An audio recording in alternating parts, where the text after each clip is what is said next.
Assalamualaikum warahmatullahi wabarakatuh. Pada kesempatan kali ini, kelompok kami akan mempresentasikan hasil diskusi kelompok mengenai sistem plumbing dan penerapannya. Sebelumnya, izinkan kami memperkenalkan diri terlebih dahulu. Kelompok kami terdiri dari 5 orang. Yang pertama ada Syarifah Dwi Cahyani dengan NIM 51014200035, Fatimah dengan NIM 51014200039, Rida Aisyah Fitriani dengan NIM 51014200040, Istianah dengan NIM 51014200043, dan Turnafila dengan NIM 51014200061. Langsung saja, selanjutnya kita akan masuk ke pembahasan yang akan disampaikan oleh teman-teman dari kelompok kami.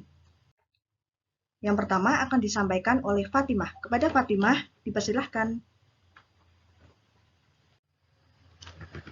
Oke, untuk slide pertama adalah sistem plumbing. Plumbing merupakan bagian yang tidak dapat dipisahkan dalam pembangunan gedung. Perencanaan dan perancangan sistem plumbing harus dilakukan secara bersama dan sesuai dengan tahapan-tahapan perencanaan dan perancangan gedung itu sendiri, dengan memperhatikan secara seksama hubungan dari sistem plumbing dengan bagian-bagian dari konstruksi gedung serta dengan sistem peralatan lainnya yang ada dalam gedung tersebut untuk tetap menjaga keamanan dan kenyamanan saat menggunakan gedung. Plumbing didefinisikan sebagai segala sesuatu yang berhubungan dengan pelaksanaan pemasangan pipa dengan peralatannya di dalam gedung dan gedung yang berdekatan yang bersangkutan dengan air bersih dan air buangan yang dihubungkan dengan saluran kota. Dalam penggunaannya, sistem plumbing sangat tergantung pada jenis kebutuhan dari bangunan yang bersangkutan. Perencanaan dan perancangan sistem plumbing dibatasi pada pendistribusian dan penyediaan air bersih. Fungsi sistem instalasi plumbing. Adapun fungsi dari sistem instalasi plumbing sebagai berikut. 1. Menyediakan air bersih ke tempat-tempat yang dikehendaki dengan tekanan yang cukup. 2. Membuang air kotor dari tempat-tempat tertentu tanpa mencemarkan bagian penting lainnya dan lingkungan sekitar. Selanjutnya, peralatan plumbing. Penggunaan atau penyediaan peralatan plumbing sangat diperlukan untuk mendukung terbentuknya sistem plumbing yang baik. Adapun peralatan dalam sistem plumbing antara lain: 1. Peralatan untuk penyediaan air bersih dan air minum, peralatan untuk penyediaan air panas, peralatan untuk pembuangan dan ventilasi. Yang keempat, peralatan saniter atau plumbing fixtures. Tata rencana sistem plumbing.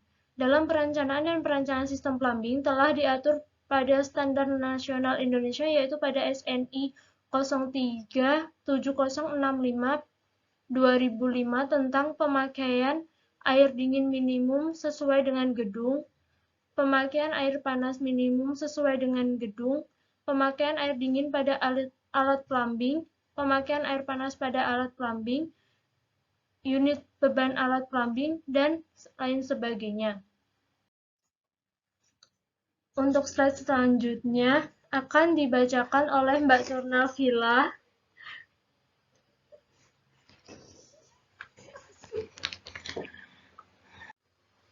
Lalu selanjutnya ada contoh aplikasi penggunaan sistem plumbing dalam kehidupan sehari-hari. Dalam contoh pengaplikasian sistem plumbing kali ini, kami akan menganalisis terkait penggunaan sistem plumbing pada suatu bangunan perkantoran sederhana yang menggunakan berbagai sumber mata air dalam kehidupan sehari-hari untuk mencukupi kebutuhan air yang sesuai dengan kapasitas hunian dalam satu bangunan. Pada gambar di samping terdapat beberapa sistem plumbing, antara lain sistem plumbing dari pasokan air hujan, sistem plumbing untuk pasokan air minum, sistem plumbing untuk pasokan air non-minum, sistem plumbing untuk pendistribusian air kotor cair, sistem plumbing untuk pendistribusian air kotor padat, dan yang terakhir adalah sistem plumbing untuk mendaur ulang air. Yang akan kita bahas pertama kali adalah sistem plumbing dari pasokan air hujan. Rainwater supply atau pasokan air hujan dalam pemenuhan kebutuhan air bersih menjadi salah satu pilihan di masa sekarang untuk melakukan konservasi air. Salah satunya dengan cara melakukan sistem pemanenan air hujan untuk dapat diolah menjadi air minum dan air non-minum yang digunakan untuk mensuplai kebutuhan air harian. Sistem pemanenan air hujan merupakan sebuah teknik untuk memproses dan mengumpulkan air hujan ke dalam tangki air. Air hujan yang dikumpulkan akan diproses sehingga dapat digunakan lagi untuk kebutuhan harian seperti menyiram tanaman, mencuci, dan air bersih untuk menyiram toilet. Proses pemanenan air hujan. Yang pertama, proses catchment, yaitu proses penangkapan air hujan yang ada pada permukaan atap. Lalu yang kedua adalah proses delivery system, yaitu pendistribusian air hujan dari permukaan atap yang dialirkan menuju sistem pengolahan air menggunakan saluran talang air. Lalu yang ketiga adalah proses treatment, yaitu sebuah proses untuk mengolah air hujan yang telah terkumpul ke tabung agar dapat digunakan. Dalam hal ini terdapat 3 treatment yang dapat dilakukan. Yang pertama adalah pemberian gas ozon, yaitu memberikan gas ozon pada air dapat mendisinfeksi, mengoksidasi, mengurangi warna, dan menghilangkan bau. Tetapi gas ozon yang berbahaya membuat teknik treatment ini harus dilakukan oleh tenaga ahli. Lalu yang kedua adalah pemberian klorin, yaitu dapat dilakukan dengan menggunakan bahan kimia berupa klorin baik dalam bentuk kering, cair, atau gas untuk membunuh mikroorganisme. Teknik ini efektif untuk membunuh virus dan bakteri. Penggunaan klorin dapat berbahaya apabila dalam penggunaannya tidak sesuai dengan aturan yang berlaku, serta tidak semua jenis klorin boleh digunakan. Lalu yang ketiga, menggunakan sinar UV. Cahaya UV dapat menghancurkan DNA mikroorganisme sehingga tidak dapat berkembang. Teknik ini menggunakan 2 sistem pencahayaan lampu sinar UV, yaitu cahaya A bertujuan untuk menghancurkan patogen, cahaya B untuk memaksimalkan hasil pembersihan. Pada sistem ini, filtrasi air menjadi penting karena sistem ini akan berjalan dengan baik apabila airnya jernih. Lalu proses selanjutnya adalah air yang sudah bersih dialihkan ke tangki untuk disimpan. Tangkinya disebut dengan tangki non-portable water tank. Jika sudah dibutuhkan, air dapat dialihkan kembali untuk menyiram tanaman, mencuci, menyiram kloset, dan lainnya. Untuk selanjutnya akan dijelaskan oleh teman saya, Syarifah Hadi Cahyani. Dipersilahkan. Untuk selanjutnya, saya akan menjelaskan tentang sistem plumbing untuk pasokan air minum. Potable water supply atau pasokan air minum. Air bersih merupakan salah satu kebutuhan yang paling mendasar, sehingga kita perlu memenuhinya dalam jumlah dan kualitas yang memadai. Air bersih adalah air yang aman dan baik untuk diminum, tidak berwarna, tidak berbau, dan tidak merugikan bagi kesehatan pemakainya. Air bersih dipakai sehari-hari untuk keperluan minum, mandi, memasak, dan keperluan lainnya. Sumber air dari masyarakat perkotaan diperoleh dari perusahaan air minum, karena umumnya air tanah di perkotaan, terutama kota-kota besar, memiliki kualitas yang kurang memenuhi standar air bersih. Air baku yang didistribusikan oleh perusahaan air minum berasal dari sumber air yang berada di mata air sungai, danau, maupun gunung, tidak langsung digunakan untuk kebutuhan air bersih di dalam bangunan, melainkan dikelola oleh pihak dari PDAM terlebih dahulu. Sistem Water Treatment Plant atau WTP merupakan bangunan utama dan proses utama dalam pengelolaan air bersih. Pada proses ini, terdapat 5 tahapan, yaitu koagulasi, flokulasi, sedimentasi, filtrasi, dan desinfeksi. Untuk yang pertama, ada proses koagulasi, yaitu proses air yang masih mengandung cemaran dilakukan destabilisasi untuk memisahkan pengotornya. Biasanya tahap ini menggunakan zat kimia berupa tawas dan pengadukan.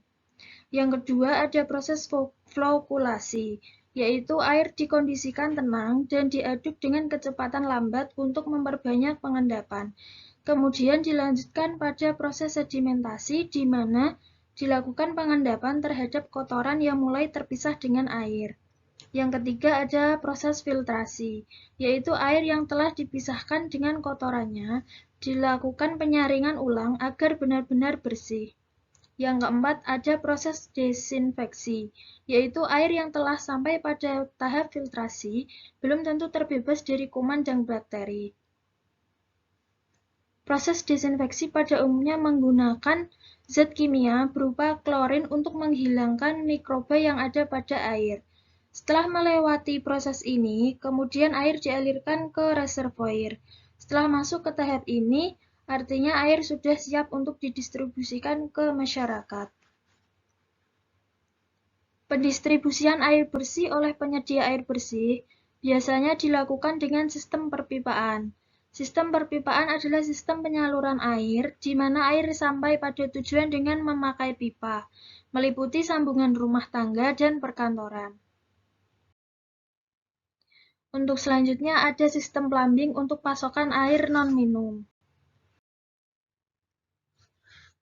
Non-potable water supply atau pasokan air non-minum adalah air bersih non-minum yang bersifat esensial pada kebutuhan air harian, sehingga kita perlu memenuhinya dalam jumlah dan kualitas yang memadai.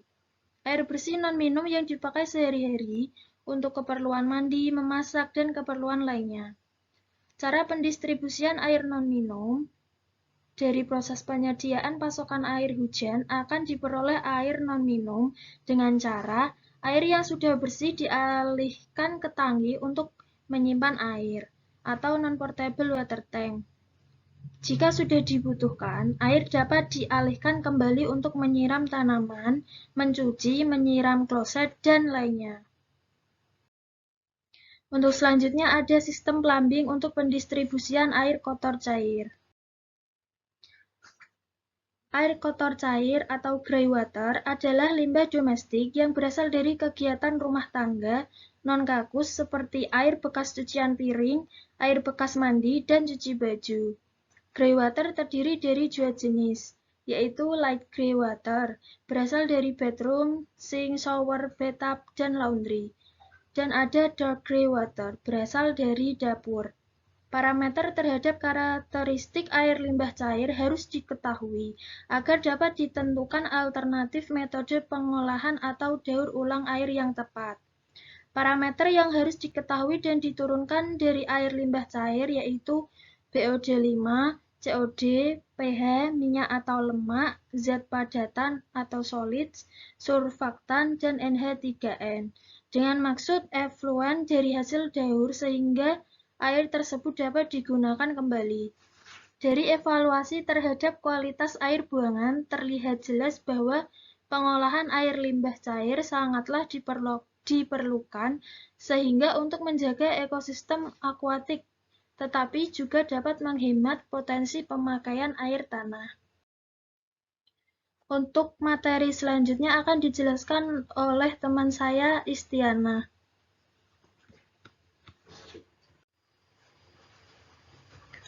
Selanjutnya yaitu sistem plumbing untuk pendistribusian air kotor padat. Yang pertama ada black water discharge atau air kotor padat. Black water discharge diasumsikan sebagai pipa pembuangan limbah padat yang berasal dari kloset dan wastafel dapur.